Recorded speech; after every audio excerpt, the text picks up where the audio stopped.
जय माता दी। आइए सुनते हैं नवरात्रि के दूसरे दिन दुर्गा सप्तशती का दूसरा अध्याय। महर्षि मेधा बोले, प्राचीन काल में देवताओं और असुरों में पूरे 100 वर्षों तक घोर युद्ध हुआ और देवराज इंद्र देवताओं के नायक थे। इस युद्ध में देवताओं की सेना परास्त हो गई थी और इस प्रकार संपूर्ण देवताओं को जीत महिषासुर इंद्र बन बैठा था। युद्ध के पश्चात हारे हुए देवता प्रजापति श्री ब्रह्मा को साथ लेकर उस स्थान पर पहुँचे जहाँ पर कि भगवान शंकर विराजमान थे।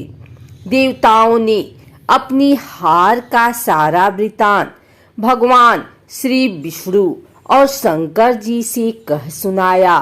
वह कहने लगे, हे प्रभु, महिषासुर सूर्य, चंद्रमा, इंद्र, अग्नि, वायु, यम, वरुण तथा अन्य देवताओं के सब अधिकार छीनकर सबका अधिष्ठाता स्वयं बन बैठा है। उसने समस्त देवताओं को स्वर्ग से निकाल दिया है। वह मनुष्यों की तरह पृथ्वी पर विचर रहे हैं। दैत्यों की सारी करतूत हमने आपको सुना दी है और आपकी शरण में इसलिए आए हैं कि आप उनके वध का कोई उपाय सोचें। देवताओं की बातें सुनकर भगवान श्री विष्णु और शंकर जी को दैत्यों पर बड़ा गुस्सा आया। उनकी भौहें तन गई और आंखें लाल हो गई। गुस्से में भरे हुए भगवान विष्णु के मुख से बड़ा भारी तेज निकला और उसी प्रकार का तेज भगवान शंकर, ब्रह्मा और इंद्र आदि दूसरी देवताओं के मुख से प्रकट हुआ।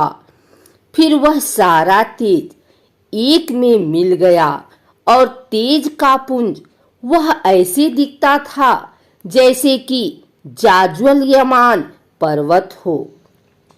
देवताओं ने देखा कि उस पर्वत की ज्वाला चारों ओर फैली हुई थी और देवताओं के शरीर से प्रकट हुए तेज की किसी अन्य तेज से तुलना नहीं हो सकती थी। एक स्थान पर इकट्ठा होने पर वह तेज एक देवी के रूप में परिवर्तित हो गया और अपने प्रकाश से तीनों लोकों में व्याप्त जान पड़ा। वह भगवान शंकर का तेज था। उससे देवी का मुख प्रकट हुआ। यमराज के तेज से उनके सिर के बाल बने। भगवान श्री विष्णु के तेज से उनकी भुजाएं बनी। चंद्रमा के तेज से दोनों स्तन और इंद्र के तेज से जंघा तथा पिंडली बनी और पृथ्वी के तेज से नितंब भाग बना। ब्रह्मा के तेज से दोनों चरण और सूर्य के तेज से उनकी अंगुलियां पैदा हुईं। वसुओं के तेज से हाथों की अंगुलियां एवं कुबेर के तेज से नासिका बनी। प्रजापति के तेज से उनके दांत और अग्नि के तेज से उनके नेत्र बने। संध्या के तेज से उनकी भौहें और वायु के तेज से उनके कान प्रकट हुए। इस प्रकार उस देवी का प्रादुर्भाव हुआ था। महिषासुर से पराजित देवता उस देवी को देखकर अत्यंत प्रसन्न हुए। भगवान शंकर ने अपने त्रिशूल में से एक त्रिशूल निकालकर उस देवी को दिया और भगवान विष्णु ने अपने चक्र में से एक चक्र निकालकर उस देवी को दिया। वरुण ने देवी को शंख भेंट किया। अग्नि ने इन्हें शक्ति दी। वायु ने उन्हें धनुष और बाण दिए। सहस्त्र नेत्रों वाले श्री देवराज इंद्र ने उन्हें अपने वज्र से उत्पन्न करके वज्र दिया और ऐरावत हाथी का 1 घंटा उतारकर देवी को भेंट किया। यमराज ने उन्हें काल दंड में से 1 दंड दिया। वरुण ने उन्हें पास दिया। प्रजापति ने उस देवी को स्फटिक की माला दी और ब्रह्मा जी ने उन्हें कमंडलू दिया। सूर्य ने देवी के समस्त रोमों में अपनी किरणों का तेज भर दिया। काल ने उन्हें चमकती हुई ढाल और तलवार दी और उज्जवल हार और दिव्य वस्त्र उन्हें भेंट किए और इनके साथ ही उसने दिव्य चूड़ामणि दी, 2 कुंडल, कंकड़, उज्जवल अर्धचंद्र बाहों के लिए बाजूबंद, चरणों के लिए नुपुर, गले के लिए सुंदर हसली और अंगुलियों के लिए रत्नों की बनी हुई अंगूठियां उसे दी। विश्वकर्मा ने उनको फरसा दिया और उसके साथ ही कई प्रकार के अस्त्र और अभेद कवच दिए और इसके अतिरिक्त उसने कभी भी कुम्हलाने वाले सुंदर कमलों की मालाएं भेंट की। समुद्र ने सुंदर कमल का फूल भेंट किया। हिमालय ने सवारी के लिए सिंह और तरह तरह के रत्न देवी को भेंट किए। यक्षराज कुबेर ने मधु से भरा हुआ पात्र और शेषनाग ने उन्हें बहुमूल्य मणियों से विभूषित नागहार भेंट किया। इसी तरह दूसरे देवताओं ने भी उन्हें आभूषण और अस्त्र देकर उनका सम्मान किया। इसके पश्चात देवी ने उच्च स्वर से गर्जना की।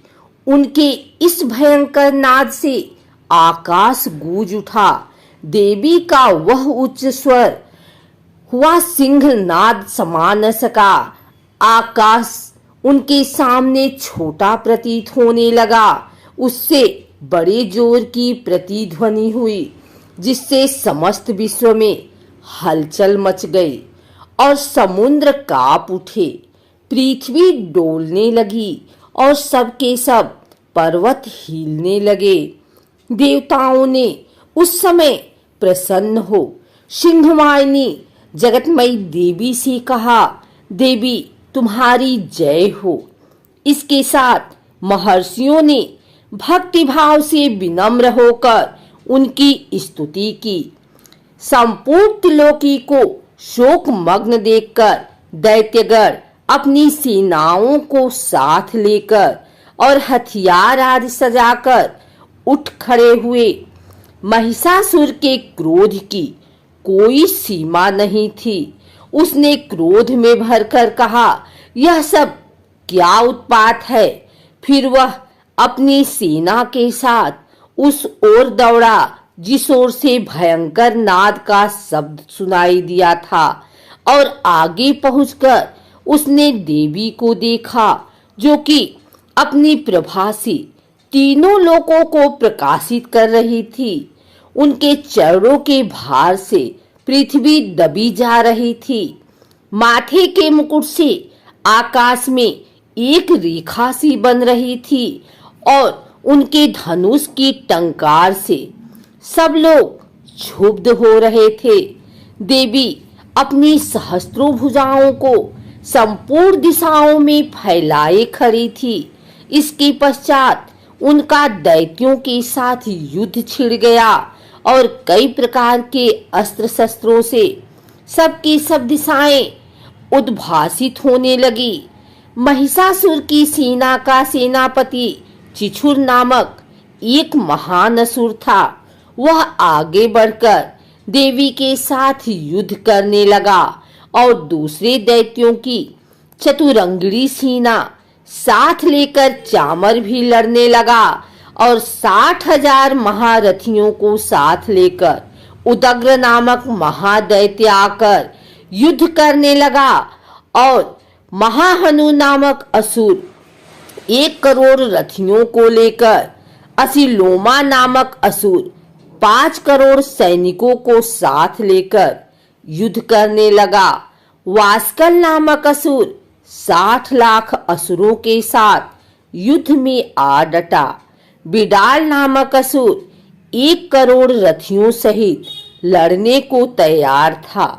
इन सब के अतिरिक्त और भी हजारों असुर हाथी और घोड़े साथ लेकर लड़ने लगे।